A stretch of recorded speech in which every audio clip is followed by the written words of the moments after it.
right, so we're back here on another Couch Coach Live. We're continuing our ninth annual Couch Coach Live NFL preview with the Washington Commanders.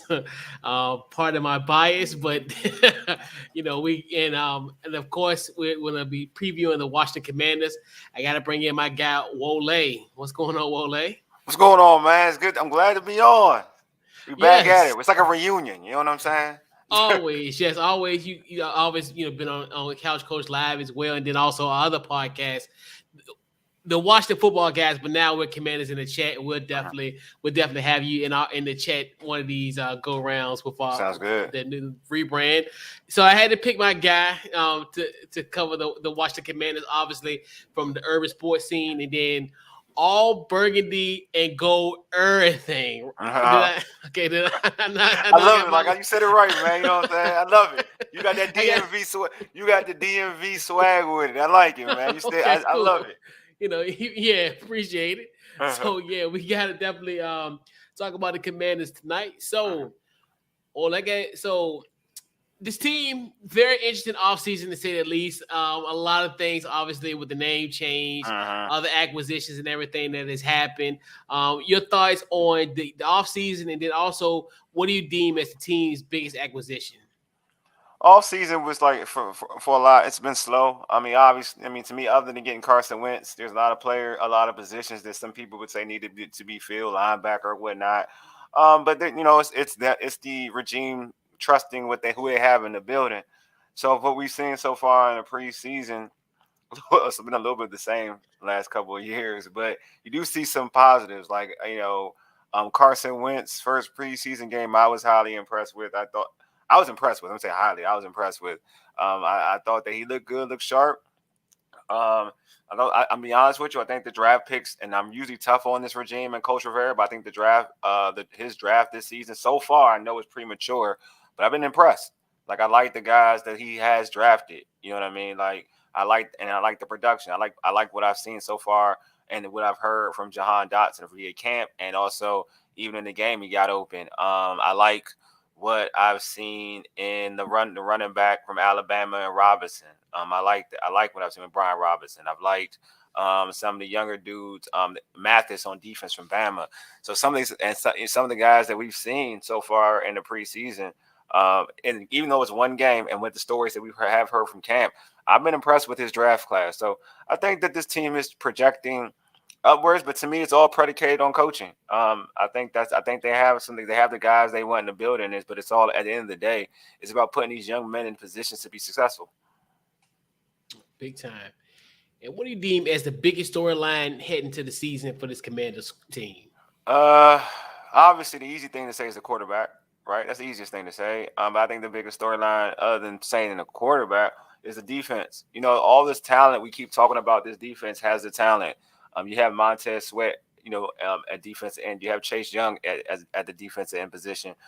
You're waiting for Chase Young to be healthy, but you still have him. You have Jonathan Allen, Deron Payne. You got, you spent a lot of money on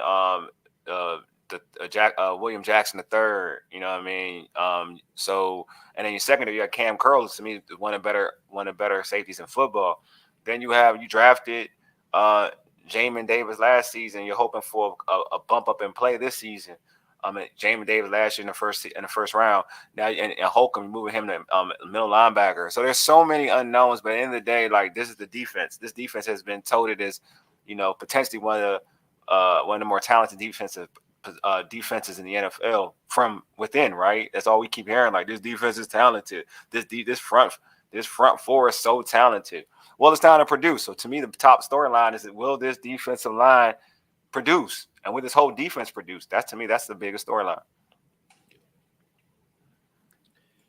And what are your thoughts on this offense and just the overall outlook for this Commanders offense? A lot of playmakers, a lot of potential. I think that obviously the outlook on this offense is, to me, if this offense is predicated on the running game. I know a lot of people they have so many weapons. They have Scary Terry. They have Jahan Dotson. They have, Curtis Samuel. They got De'Ami Brown. They got so much. You got at tight end, it went healthy. You got Logan Thomas. So much potential on the in terms of pass catchers. But at the end of the day, you got guys who can tote that rock, run the football. And it looks, we saw the first preseason game, and from all reports, looks like Antonio Gibson has been demoted, and now they're leaning towards the rookie, Brian Robinson. And I think that if you use the way that kid ran in game one of the preseason, and what you know about him in Alabama, that's a true running back. And if you can kind of make him the bell cry for this team, there's another guy. I'm not calling him this other guy, but there's another guy in Alabama called King Henry, who plays with Tennessee. They just give him the rock. He used to it. So I'm just saying, this situation right here, I'm not to call Brian Robinson King Henry, but he's a bruiser. He's a physical back. You got a guy that you just can give the ball and take the pressure off of Carson Wentz. So I just think that if Scott Turner can call a good game, a balanced offense like his daddy used to do it, and when he used to coach, we used to be the offensive coordinator for the Super Bowl champion Dallas Cowboys back in the day, and even his tenure here when he had Stephen Davis as a running back for at that time the Washington Redskins, how he loved balance. If he can do that here with this team and this unit, I think this offense can be, could be very, very productive and be one of the better offenses this team has had since, say, Jay Gruden was the coach play caller for this organization. Let's talk about the other side of the ball. You kind of alluded to it earlier as far as that front four. Just your overall thoughts and the outlook on this defense for this Commander squad. I think they got a lot of potential, but you got to put these guys in situations to be successful, and I think you got to let them be dogs, man. Like, you do got dogs, you got animals out there. I'm gonna be real. Like, you got animals out there on the defense. You got Chase Young, Montez Sweat. You got Deron Payne, Jonathan Allen, who's a Pro Bowler last year, who's on the top 100 list in terms of NFL players. You got Cam Curl, to me, I told you, one of the better safeties in football. You got dogs. And if you watch Cole Holcomb in North Carolina, he was a tackling machine, and usually that works and with speed, and that really transitions pretty well in the NFL game if you're looking for a guy, a middle linebacker, who can kind of make those type of sideline plays. So with an unbelievable motor. So to me, like, you got guys who can give you a top tier defense, but you got to put them in situations to be successful. You got to be aggressive. That's why I didn't like the preseason game so much for this defense. I don't think you're coaching attitude enough. Like, if you're coaching, to me, this is the thing I hate the most.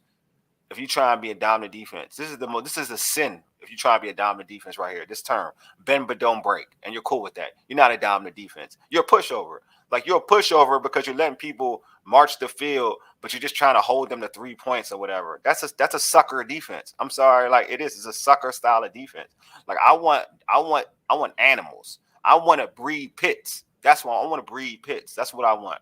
Like, I want that type of mentality. I want a dog mentality. So I think going into my outlook is that Del Rio and Rivera, both defensive minded coaches, go into these remaining preseason games and go into the season trying to breed dogs. Forget this. Oh, we're just trying to maintain a hold back. No, take it. Take what's yours defensively. That's the job of a defense, to take souls. Like, you want to take somebody's soul, and I don't want to see this defense take souls. Facts. Yes, indeed. So, yeah. So, looking at this Commander's schedule, got any games that you got circled on the calendar for the squad? Obviously, the Cowboys, man. That's all I circle, man. That's what I do. I circle the Cowboys, man. Everybody else is irrelevant. Like, you know what I mean? Like, there are games out there that, obviously piques your imagination. I like, for instance, the first game of the season piques my imagination because I'm a big Trevor Lawrence fan. I like Trevor Lawrence. I like Trevor Lawrence. But yeah, it's the Cowboys. That's and the Eagles, to be honest with you, because a lot of Eagles talk about them being the best team in the NFC East. You kind of, like, to me, iron sharpens iron. So if we're looking at trying to win a division. The Cowboys won a division last year, right? All right, you want to cut the heads off of the champs, right? Division champs. Then secondly, you want to, everybody talking like the Eagles are going to be the front runners of the NFC East. Well, you want to knock that noise down. You say, oh, you the ones? Oh, now we the ones. And then you know what I'm saying? That should be the whole thought process in knocking them down. So obviously those division games stick out. Like I mentioned, if you want to, in terms of individual players, or team, like players that I like and I want to see, see this team go against. I said, like I mentioned, Trevor Lawrence. For a test for the defense, though, like a true test, because so far, like, the schedule is kind of like, obviously a lot of people say the schedule is kind of iffy in terms of competition for this team. I would like to see how they match up against King Henry. Like, I want to see if your defense is really strong, and they got Tennessee on the schedule. So I want to see, like, if you can contain King Henry, because again, what we saw in the first preseason game against Carolina, I didn't see any like real physicality in terms of being behind the line of scrimmage, making plays in terms of the defense. So I want to see that.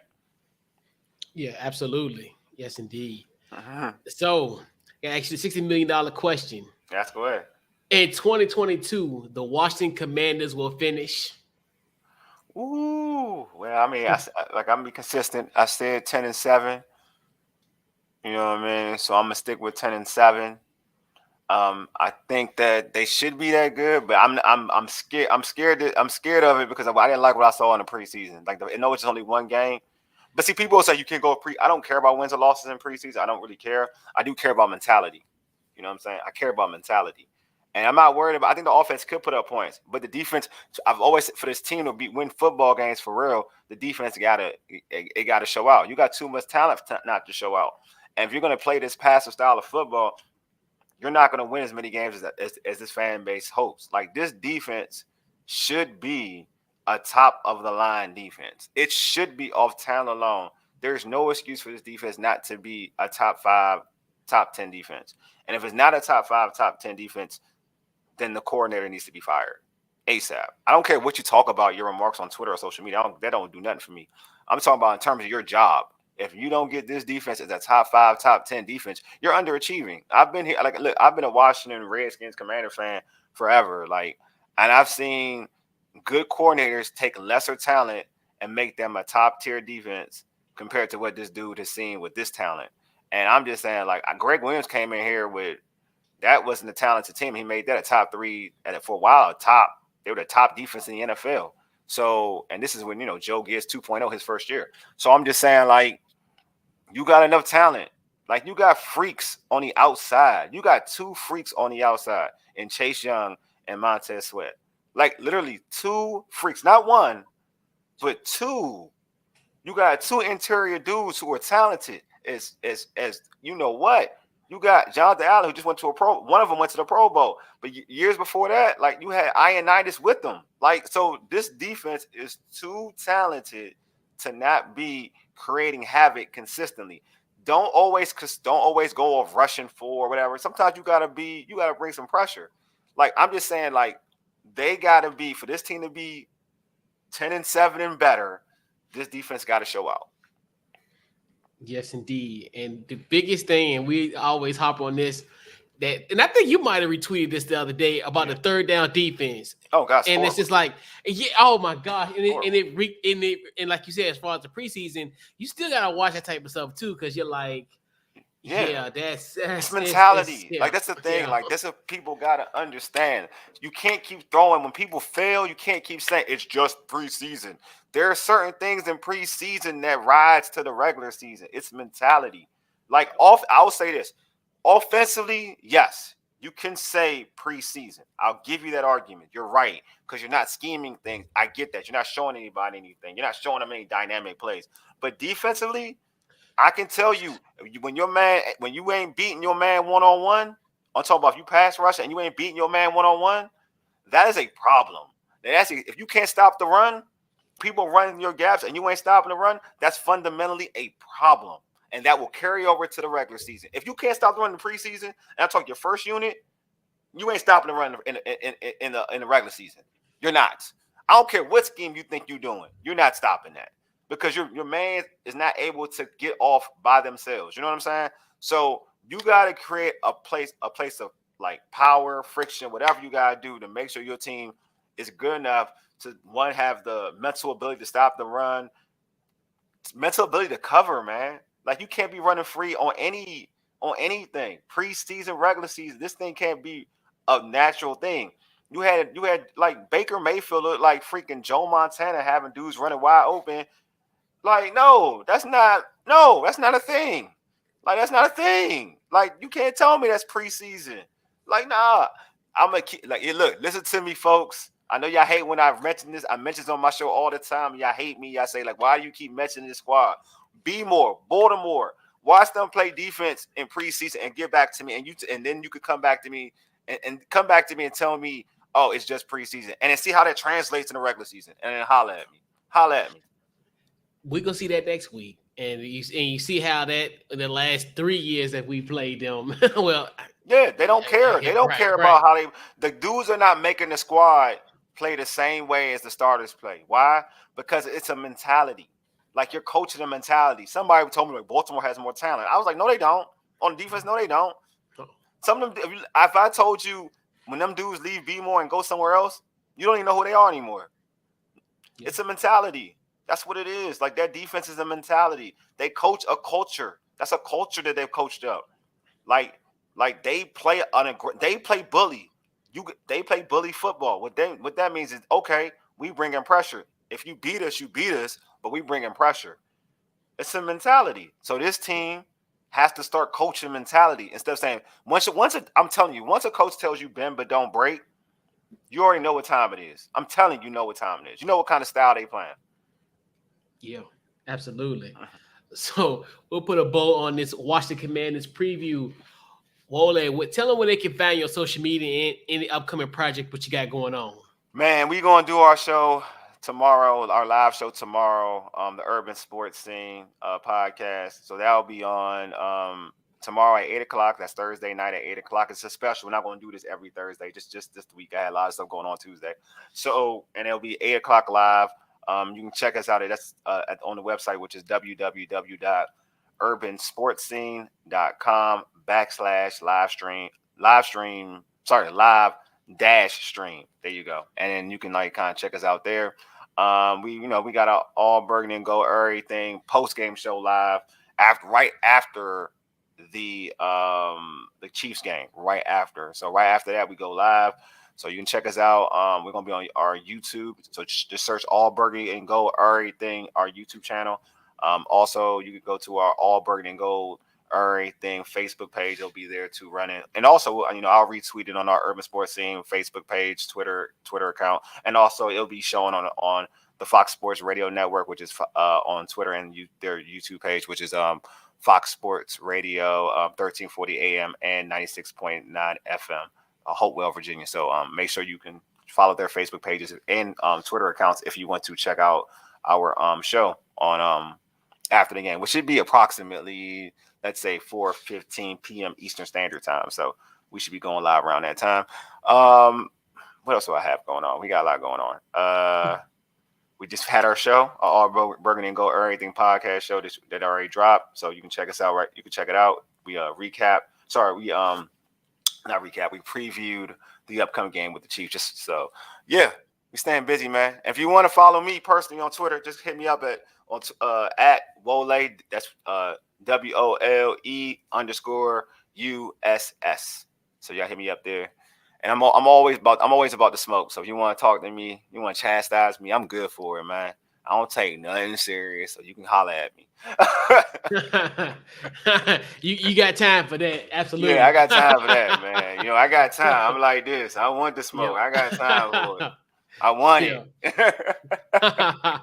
And once again, definitely appreciate you for coming on and previewing the Washington Commanders, man. We definitely catch you down the road, obviously, with Couch Coach Live and also Commanders in the chat. So we'll definitely have you on, and do that as all concerned. But definitely, once again, appreciate it. And this wraps up the preview, and we'll catch you guys on the next team.